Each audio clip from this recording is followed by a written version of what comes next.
Автомобилите и автобусите нормално влегуваат во Грција преку граничните премини Богородица и Дојран, додека пак на Мечитлија се пуштаат на одредени временски интервали.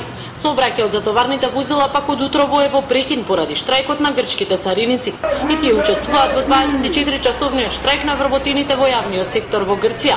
Отпуштањата, кратењата и новиот начин на вреднување на државните службеници се главните причини. Синдикатот повика на протест на Sintagma. Απεργούμε ενάντια στην αξιολόγηση που έχει προωθήσει η κυβέρνηση, που στοχεύει όχι στη βελτίωση των υπηρεσιών αλλά στην απόλυση εργαζομένων στο δημόσιο, και επίσης ενάντια στις περικοπές που σχεδιάζονται για τους μισθούς και στις συντάξεις. Περικοπές περιμένουμε με το νέο μισθολόγιο, τις οποίες θα ανακοινώσουν με το καινούριο νόμο που θα βγάλουν για τους δημοσίους υπαλλήλους. Έχουμε ένα χρέος το οποίο δεν είναι βιώσιμο, ό,τι και να κάνουν, είναι τεράστιο, και άρα η μόνη λύση είναι η διαγραφή. Αν δεν αγωνιστούμε να διαγράψουμε το χρέος, δεν υπάρχει μέλλον.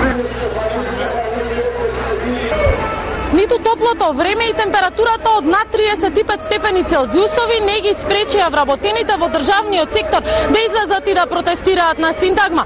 Сепак генералните штрајкови и протестите од изминатиот период воопшто не наликуваат по масовноста на оние протести кои што бевме навикнати да ги гледаме пред 2 и 3 години. За вестите на Канал 5 од Атина, Сања Ристовска.